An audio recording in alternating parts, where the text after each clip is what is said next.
Good. All right, and we're recording. Okay. All right, could we have a motion to exit executive session? I'll make the motion. We exit executive session. Thanks, Bill. A second, please. Hey, Ryan, can I ask my question before we jump out? We're in public session now, Janice. We're being, Oh, okay. I don't think it matters, but whenever it's Yeah, Okay. well, Janice, why don't we, we'll, when we're on the finance report section, why don't we bring Okay, it up great. then? I think that'd be good. Thank you. All right, could we have a second to Bill's motion to exit executive session, please? Second, Marianne. Thanks, Marianne. All in favor? Aye. Aye. Any opposed? Hearing none. All right, we are in open session.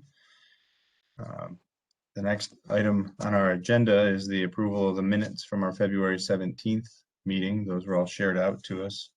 Does anybody have any questions on those minutes or any additions? Okay. Hearing none, could we have a motion to approve the minutes? Bill, I'll make the motion. All right. Thanks, Bill. Yeah, my go-to today. Anybody have a second for that? please? Second, second, All right. Marianne. Thanks, Marianne. All those in favor? Aye. Aye. Any opposed? All right, carried. On to changes in the agenda. I know we have at least one addition, and that would be item number 7 under action items. And that will be a ratification of a purchase contract. Are there any other additions? yeah, we can remove item 6, which was the Oak Hill Bulk Foods resolution. Okay, we'll remove 6. All righty. On to the finance report. Doreen, can you share that with us? You get me again. Okay. Unless there are questions, I can tell you that there you have checks 5488 through 5519, as well as E41 through E43 for a total of $53,989.35. And in addition, out of the revolving loan fund account, there was check 1,283 to City Hill Construction for $100,000 for the for their loan. Okay. Thank you. Thank you, Steve. I know Doreen also sent out the profit and loss statements and the loan quality reports, and so we can certainly have questions on any of those, but I want to give Janice an opportunity to ask a question on related to financials. Thanks, Ryan. It just occurred to me when I was reviewing the audit report with the trends in it. Do we do any forecasting for like the next year or two, or like Steve, when you do a big investment in a piece of property to develop, do we forecast out and then kind of work against that as we're making decisions for financial decisions for loans and things like that? I just didn't notice that there was any forecast, so I was just curious. Yes, the answer is yes. We do some forecasting, specifically in with any larger investment. We do a lot of the revenue forecast. So in particular, what we look at least internally, is where we are from Cuca Business Park and our existing leases, where when the terms are up, and what we do is sort of an internal discussion and or reach out directly to the tenants just to gauge what the likelihood of renewals are. We look at that, and then we take a look at any of the larger projects, sort of traditional economic development projects that might utilize the straight lease back, the pilot aspects, where we could get agency fees from that. So we definitely did that in this case, and as might be expected. We don't take 100% of those. We then, reduce it from there even to see what the, just for a contingency aspect of where, reducing some revenue aspects and from those. Okay.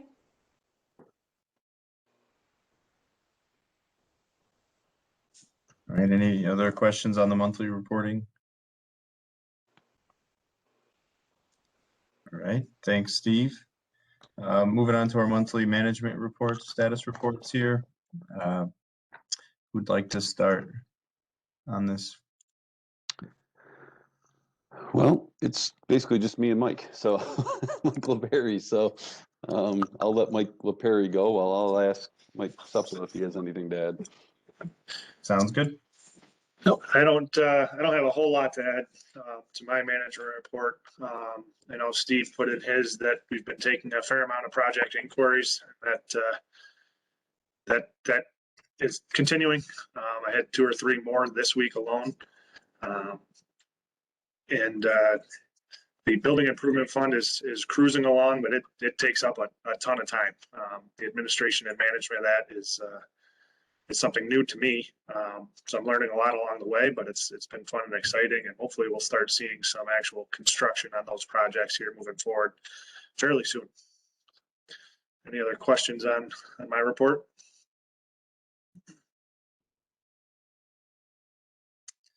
No?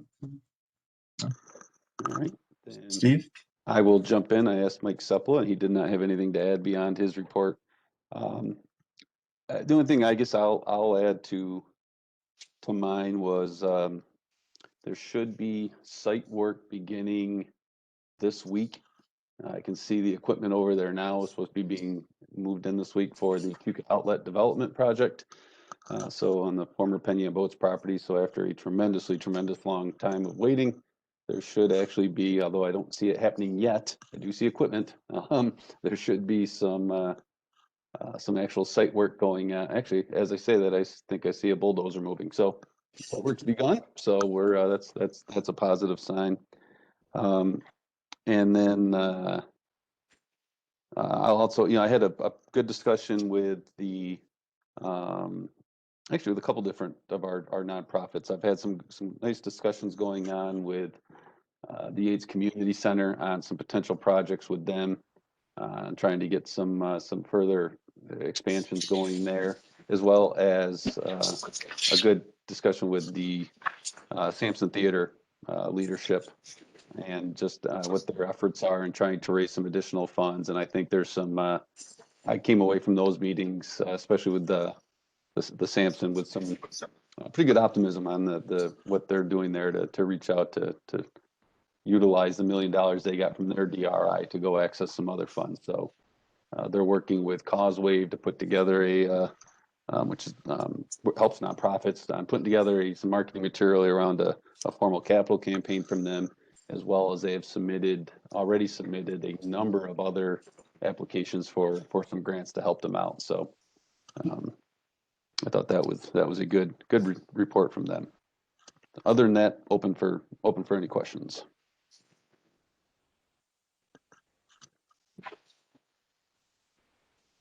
Okay, thanks, Steve. Does anybody have any questions for Steve or Mike?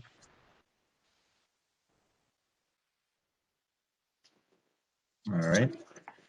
So hearing none, we'll move on to our action items today. We've already taken care of item number 1 with Claudio's presentation. So item 2 here are the emergency signers. So again, we'd be looking for a motion to authorize Mike LePerry and Steve Griffin to act as the authorized signers on the bank accounts and replacing using Mike LePerry to replace Mike Suppler. Is there someone that would make that motion, please? No, this is Bill. I'll make it again. All right. Thanks again, Bill. Anybody for a second?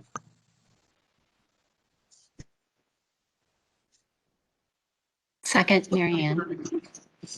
Okay. All those in favor, say aye. Aye. Aye. Any opposed? All right, that's carried. Item 3, Steve, Mike. The Chrysantha resolution. I will take that one. So Chrysantha Inc., back in at our July board meetings, July 15th of 2020, we approved the initial resolution for Chrysantha Inc., Chrysantha Incorporated. The project is for the construction of up to 18 townhomes that will be sold at market rate, located at 131 Water Street and 120 Wagner Street. That's right across the street from Water Street Wine and Spirits, which is now currently vacant land. The total project cost is $4,675,000. Combining that with the projected pilot payments, which it would be a 5-year pilot, which I'll explain a little bit more in detail here shortly. The projected pilot payments are $17,162.66 over those 5 years. And the project proposes to create a half of a full-time equivalent position. So it'd be a part-time position equaling half of a full-time equivalent. Factoring in the $20,000 in wages for that, the total economic benefit of this project would be $4,882,163. Based off of that economic benefit, we calculated the projected incentives or the projected savings to the company. The projected property tax abatement is $94,814.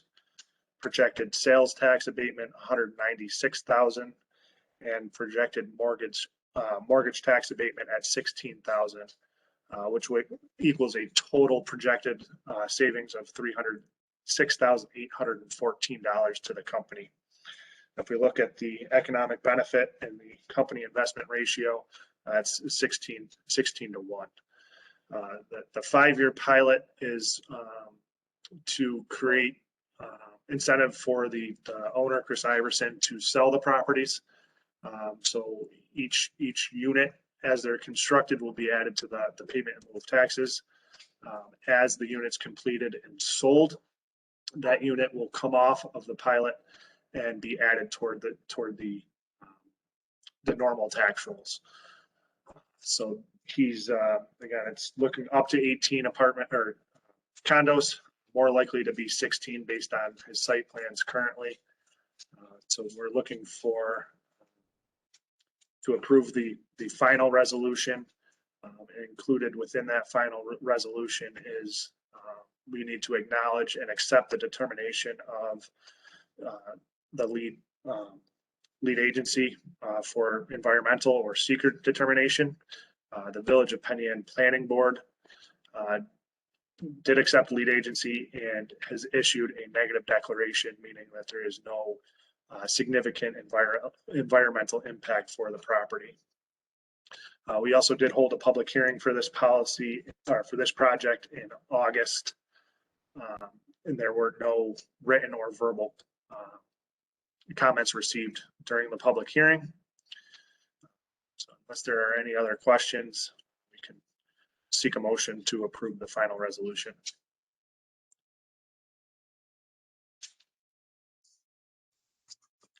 All right, thanks, Mike. One question, not necessarily a question on the project itself, but on the cost benefit analysis. Could you, as a follow-up item, maybe send out what those property tax revenues would be like over the longer term, in like a 10-year or 15-year window? I know that why you did it as a 5-year, because that's what the incentives are, but the long-term benefit to the communities, the longer horizon, could that be a follow-up report just to share back to us? Yes, it sure can. I think just taking a look at my spreadsheet here real quick.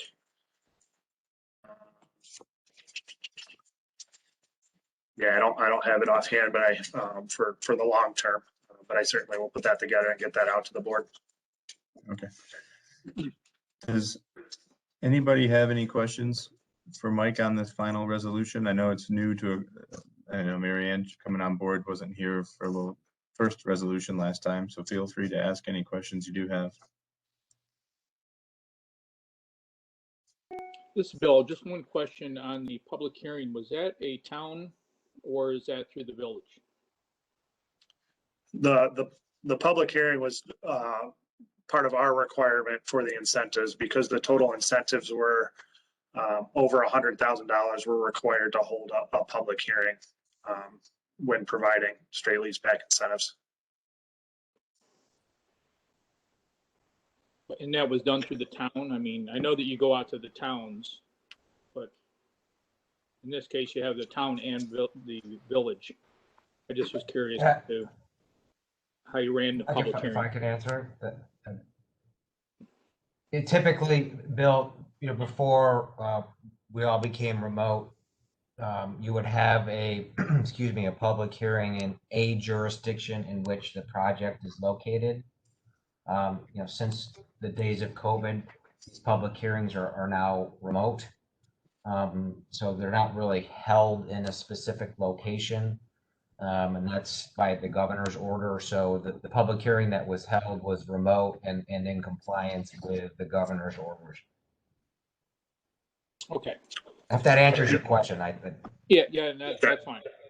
And just to echo Russ's statement, we did follow all the same normal notification protocols. So the affected taxing jurisdictions were notified in writing by mail. It was posted on our website as well as the posted to the bulletin boards at the affected taxing jurisdiction offices. Okay, thank you.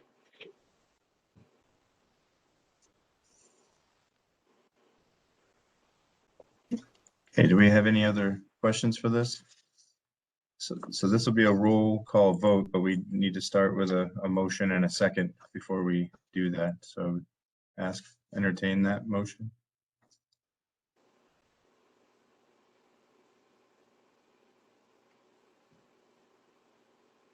So Make a moved, motion. Janice. Thanks, Janice. A second, please. Second, Mary Ann. All right. Thank you. And I can go through the roll call here. I can do it. I can do it if you want, right? Yeah, that'd be great. All right. Yeah, we'll start. Mary Ann. Aye, is that what I'm doing? Yep. Yeah, okay. If that's what you'd like to do. Okay. Yeah. All right. Janice, Yes. Bill, Yes. Ryan. Yes. I think that might be. I think that's everybody. Looks like it. That's it. And we'll have Amy, Kim, and Serene is absent. Yep. Okay, so that's carried. Item 4 here is a release for Robert Knapp. Yep. Hold on real quick for me.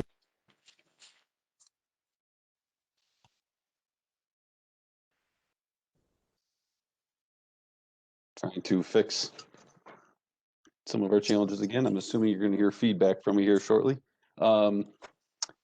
So for Robert Knapp, this was actually listed in Doreen's management report, but they are looking to do a slight expansion for themselves.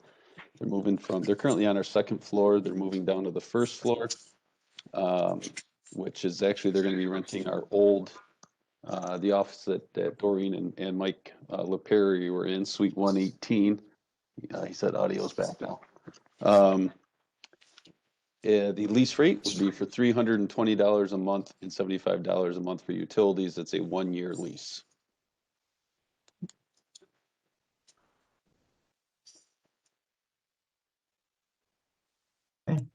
Okay.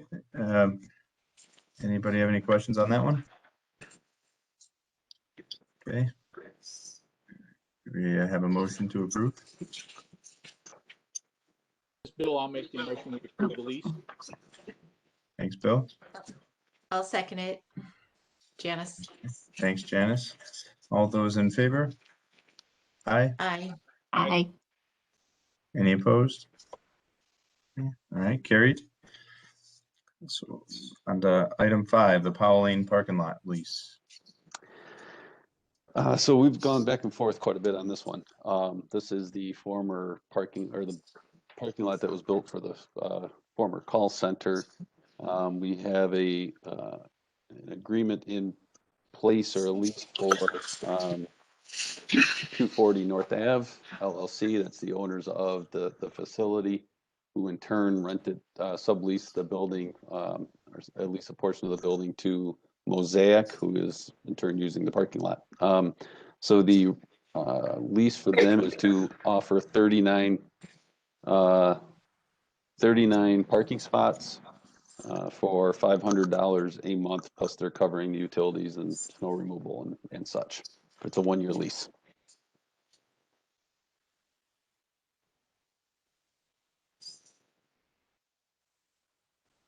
Sorry, I was muted. It seems pretty straightforward. Does anybody, would anybody make a motion, please? So this bill, is the lease with Mosaic, or who is leased with? The lease is with the 240 North Ave LLC. It's the owners of the building that Mosaic rents from. Okay. Anyway, Bill, I'll make the motion that we approve that parking lot lease. Second, Marion. All right, thank you. All those in favor? Aye. Any opposed? All right, that motion's carried. So we'll move on to the next item, which is our addition and the ratification of the purchase contract. I'll turn it over to Russ, if you could make that formal resolution motion for us.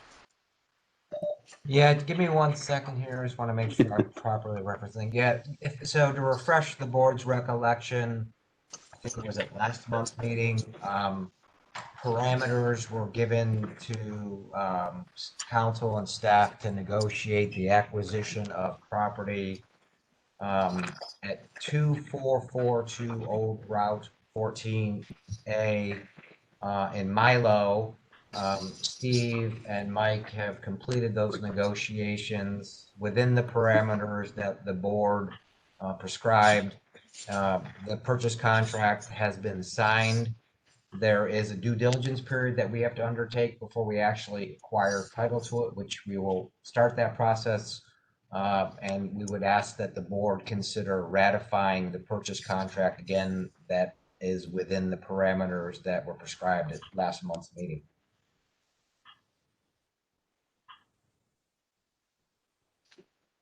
This is Bill, and I'll make a motion that we ratify the agreement. Thank you, Bill. Someone make a second. This is Janice. I'll second. Thank you, Janice. And do we want this as a roll call, Russ? Please, yes. Okay, Steve, can you take us through that, please? Yeah, I'm curious how this will work, because I don't know that we have. I'll have to check with Russ on this. I don't know if Yeah. we don't have enough for a. We won't have enough. What's the issue, Steve? I'm sorry. We're going to have an abstention, which will only give us potentially three positive votes. Yeah, if there's an abstention and we don't have a quorum to ratify the contract, again, I'm comfortable proceeding because the parameters were delivered by the board at last month's meeting. And again, we're not going to be closing on the property until the due diligence has been undertaken. So if we want to table the ratification because we don't have the requisite votes because of technical and other issues that we've had, I don't have a problem with proceeding, Steve, pursuant to the direction of the board at last month's meeting, and then we can come back to the board next month where we'll still be in our diligence period and have them ratified at that point. That works for everybody. Okay.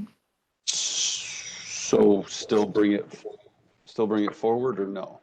No, I mean, if we don't have a quorum or the requisite votes as for quorum purposes, Okay. then we can't really take any action on it. Okay. Now the board knows we've executed the contract that for the property. We're going to start the diligence period, and just for reporting and regulatory purposes, I wanted the board to ratify it. And if we don't have the votes today, that's fine. We'll start a diligence period and we'll come back to the board next month. Okay. And it's certainly, we won't close and pay the purchase price until the contract has been ratified. Well, and we gotta get through all the due diligence factors anyway, so. Is that a 60-day or 90-day period, Steve? I forgot, you told me yesterday. 180. 180 days. So yeah, I don't have a problem putting it off until, next month if we have a larger board participation.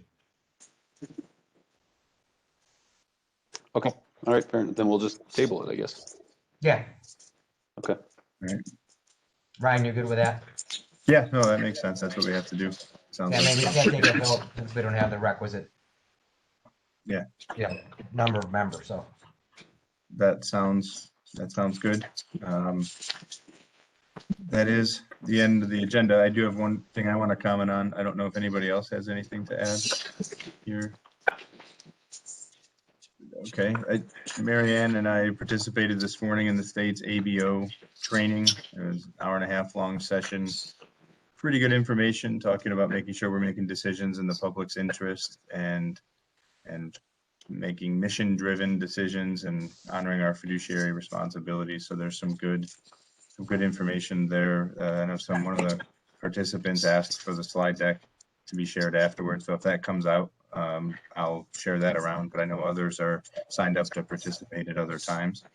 But just wanted to comment that we did have that earlier today and it went well. And Ryan, further to that, I'm happy. I actually participated in a virtual conference 2 months or so ago where I have a pretty good 10,000 foot level slide deck of IDA 101. If there's any new board members or existing board members that would like to see that, I'm happy to share it. Yeah, I think that'd be beneficial, Russ. Yeah, so Mike, maybe you and I can coordinate that and I can get that to you. I'll have to tweak it to get it, Yates County specific. But that's easy enough to do. And it's not that exciting, but it does kind of lay out, again, at the 10,000 foot level, what we're supposed to be doing. And as Ryan noted, our fiduciary responsibilities. And it might not be a bad thing for board members to take a look at. Yeah, thank you, Russ. That's a generous offer and we'll take you up on it. Just thanks everybody for hanging in with our technical issues today. Anybody listening in on the call too, we apologize for the interruption at the beginning. That early session meeting was recorded. So if there's anybody that missed the first part of the CRC meeting that does want that, I think they could coordinate that with you, Mike, right? Yes, yeah, we'll get that posted here this afternoon. So the full meeting is available to everybody. All right. Yeah, I will tell you, I think we were ready to go, and then I'm without exaggerating, 10 minutes before the board meeting started, they came in and started working on our router and took everything down. And I told them, you got 7 minutes to go, and I think they're still here. So they kind of missed their target after swearing it would be done in time for us to get back up and ready. So it was chaos, and to think to get any of this online. If you can see, Mike and I are holed up in a vacant office right now trying to make this thing work. So I again apologize for it, but I actually do appreciate Mike and Mike to get this thing going as much as they could with like I said, about 3 minutes notice, because when it was clear we weren't going to be ready in time, it was all right. Let's go. So, You must live right around the corner from the office. I left the office at 1 o'clock, and we were live at 1:05. So it's across the street. Thanks for putting up with my kitchen all meeting. My wife would be mortified if she knew. Oh, she does. It's on Twitter. yeah. So, all right. Thanks, everybody. Have a good afternoon and a good week. Thank you, you too. You too. Bye-bye, everyone. Bye, everyone.